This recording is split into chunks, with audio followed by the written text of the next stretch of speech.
प्यारे बच्चों, उम्मीद है आप सब लोग अच्छे होंगे।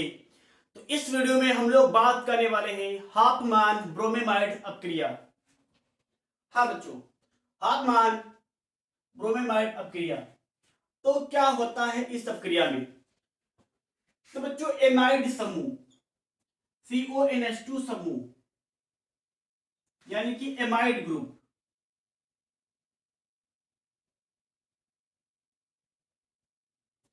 बच्चों इस अपक्रिया में एमाइड ग्रुप को, हाँ CONH2 को एमाइड समूह कहा जाता है। एमाइड ग्रुप को ब्रोमीन और कास्टिक क्षार NaOH या KOH, NaOH या KOH के द्वारा इस एमाइड समूह को एमीन ग्रुप में बदला जाता है। NH2 ग्रुप, एमीन समूह बच्चों। तो इसमें क्या होता है बच्चों, इस अपक्रिया में CONH2 समूह को ब्रोमीन और KOH की सहायता से NH2 ग्रुप में बदल दिया जाता है। हाँ, आप यहाँ पे कोई कास्टिक, प्रबल कास्टिक क्षार NaOH या KOH दोनों में से कोई एक लिख सकते हो, जो आपको अच्छा लगता है वो लिख सकते हो। तो बेसिकली इसमें जो हमारे पास एमाइड ग्रुप है NH2 में चेंज होता है। और एक नोट वाली बात यह है कि हमारे पास जो CONH2 समूह होता है एमाइड ग्रुप, ये जब NH2 ग्रुप में परिवर्तित होता है तो बनने वाली एमीन में एक कार्बन कम हो जाता है। तो इस अपक्रिया को बच्चों ध्यान से समझो, इंपॉर्टेंट अपक्रिया है, बोर्ड एग्जाम में अक्सर पूछ ली जाती है।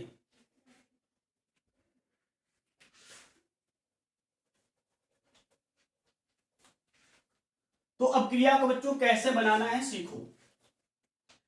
सबसे पहले आप तो लिखोगे एमाइड, एल्किल एमाइड CONH2।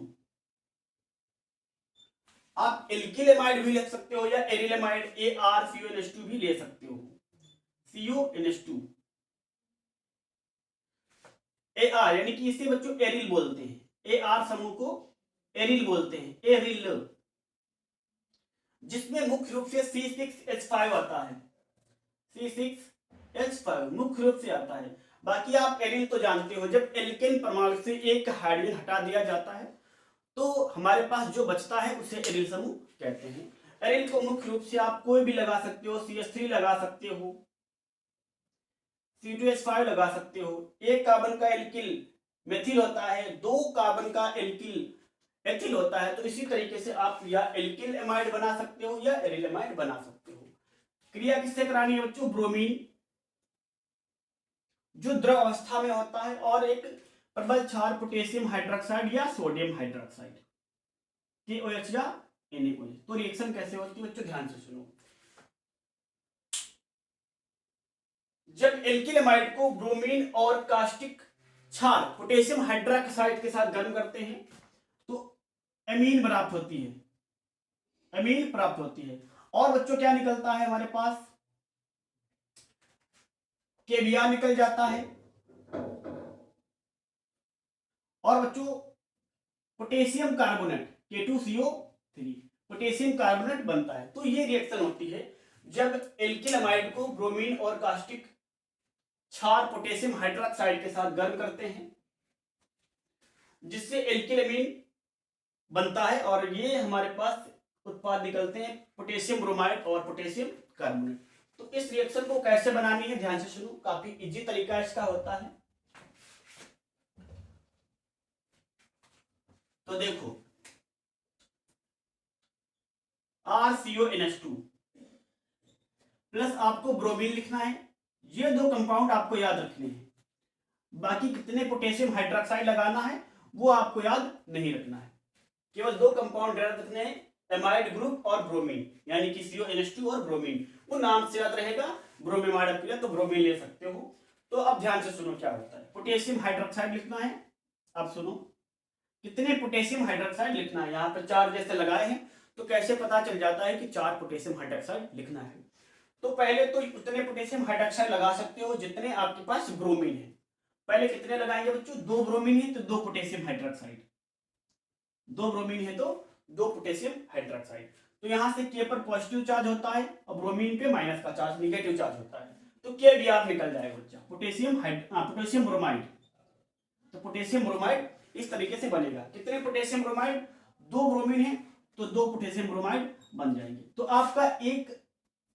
आपका एक स्टेप मतलब यह बोल सकते हो 2 पोटेशियम हाइड्रोक्साइड हमने लगा लिए है। और कितने पोटेशियम हाइड्रोक्साइड लगाने, ध्यान से सुनो।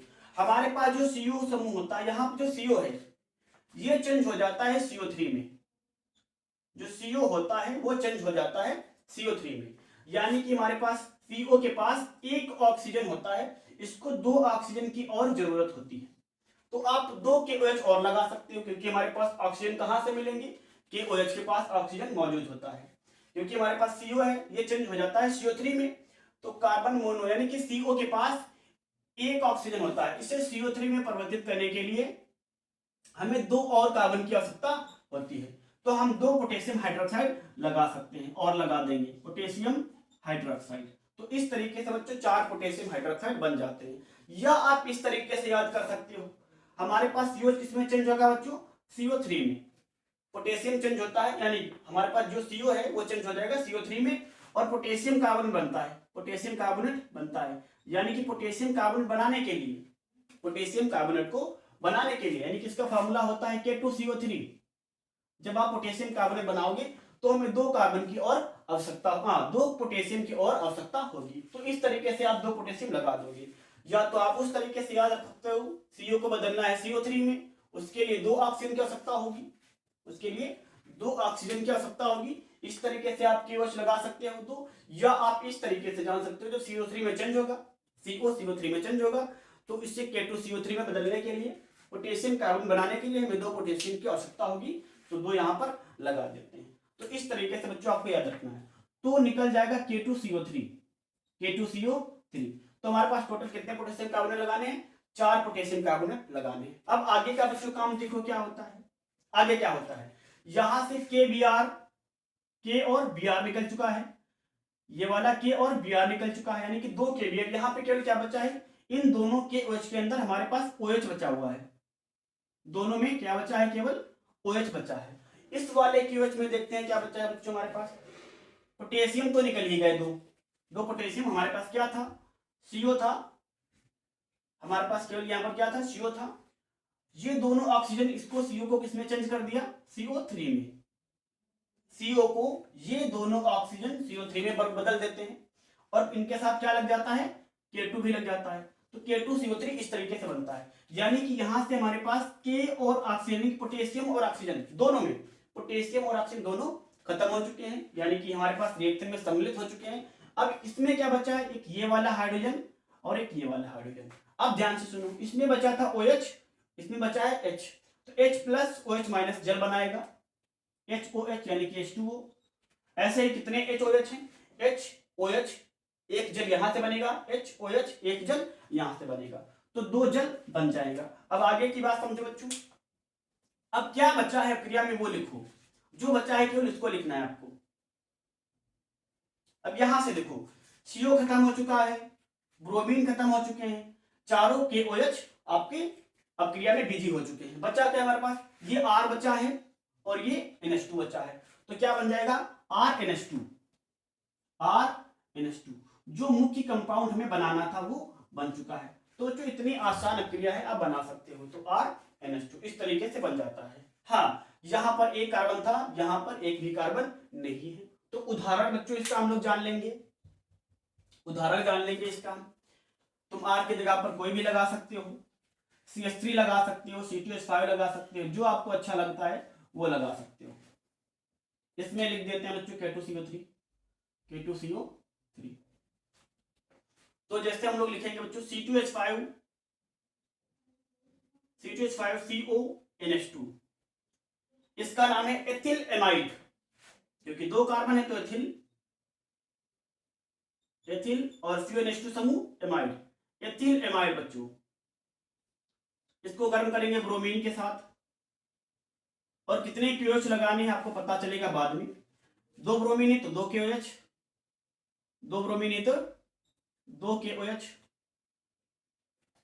और हमारे पास CO किसमें चेंज होगा, CO3 में, यानी कि K2CO3 बनेगा, तो 2 और KOH, 2 और KOH, तो टोटल 4 KOH हो जाएंगे। तो हमारे पास KBr निकलेगा, 2 ब्रोमीन है तो 2 निकल जाएगा।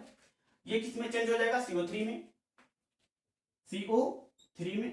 इसके साथ क्या लगेगा हमारे पास, पोटेशियम, क्योंकि CO3 पर माइनस का 2 चार्ज होता है, तो लग जाएगा पोटेशियम पर प्लस का 1 चार्ज होता है और CO3 पर माइनस का 2 चार्ज होता है। तो पोटेशियम कार्बोनेटिक वैलेंसी मिल जाएगी पोटेशियम को, और पोटेशियम का 1 मिल जाएगा CO3 को, और 1 लिखा नहीं जाता है, तो बन जाएगा K2CO3। तो ऐसे पता चल जाता है 4 कार्बन पोटेशियम हाइड्रोक्साइड आपको लेने हैं। अब बच्चा हमारे पास क्या है, तो ध्यान से देखो, यहां से एक H बचा था, यहां से OH, यहां से H, यहां से OH, 2H2O प्लस हमारे पास क्या बचा, ये बचा C2H5 और ये NH2, तो C2H5NH2, C2H5NH2। तो बच्चों आपने देखा यहाँ पर 3 कार्बन हमारे पास थे, यहाँ पर जो एनिलीन बनी है, एथिल एमीन, इसमें कितने कार्बन है, 2 कार्बन है। तो बच्चों इस हाफ बिन ब्रोमीमाइड प्रक्रिया में CuNH2 को एमीन समूह में बदला जाता है, लेकिन जो एमीन बनता है वो एक कम कार्बन का एमीन बनता है। आप यहाँ पे ले सकते हो बेंजेमाइड C6CONH2, बेंजेमाइड। बच्चों ये क्या होता है, बेंजेमाइड, वही करेंगे यहां पर भी, ब्रोमीन लगाएंगे, प्लस आपको पता है 4 KOH लगेंगे। कितने KOH बच्चों, 4 KOH। गर्म करेंगे तो 2 KBr निकल जाएगा बच्चों, प्लस K2CO3 निकलेगा। और ध्यान से सुनो, हमारे पास क्या बचेगा, C2H5NH2 प्लस C6H5NH2। तो इस तरीके से बच्चों आपका बन जाएगा एनिलीन बनेगा। बच्चों क्या बनेगा, एनिलीन। तो आपका बच्चों एनिलीन बन जाएगा। तो बच्चों इस रिएक्शन में आपको ध्यान रखना है, एमाइड यानी कि CuNH2 समूह को एमीन समूह में NH2 ग्रुप में बदला जाता है। तो बच्चों अगर वीडियो अच्छा लगा हो तो वीडियो को लाइक करो, चैनल को सब्सक्राइब करो और इसे अपने दोस्तों में शेयर जरूर करो।